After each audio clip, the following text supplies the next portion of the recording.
In today's video, I'm going to teach you how to add a PDF document in Mailerlite.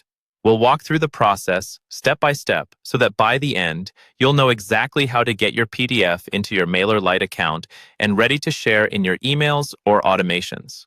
First, make sure you're logged in to your Mailerlite account and you're on the main dashboard.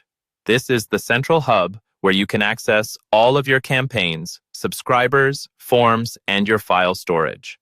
Take a moment to look around the top navigation menu because that's where we'll find what we need. Next, look for the section called File Manager.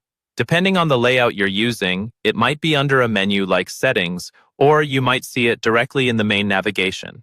The File Manager is where all the files you upload to Mailerlite are stored, including images, documents, and of course PDFs. Once you've opened the File Manager, you'll see any files you've already uploaded, along with options to organize them. To add your PDF, look for the Upload button. It's usually prominent, often near the top right of the File Manager screen. Go ahead and click that. This will open a window that lets you browse the files on your computer. Navigate to the folder where your PDF is saved.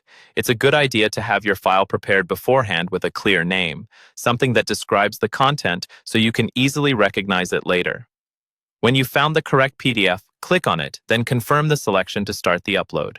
Mailerlite will now upload your file into the File Manager. Depending on the size of the PDF and your internet connection, this might take a few seconds. Once the upload is complete, you should see your PDF listed among your other files. If your library is large, you can use the search bar or sorting options to quickly find it. At this point, your PDF is successfully stored in Mailerlite, and you're ready to use it. From here, you can insert it into your email campaigns, link to it in your newsletters, or share it as a downloadable resource in your automations or forms. Anytime you need it in the future, just return to the File Manager and select the same file. And that's all there is to it. You've uploaded your PDF into Mailerlite, and it's now ready to share with your audience.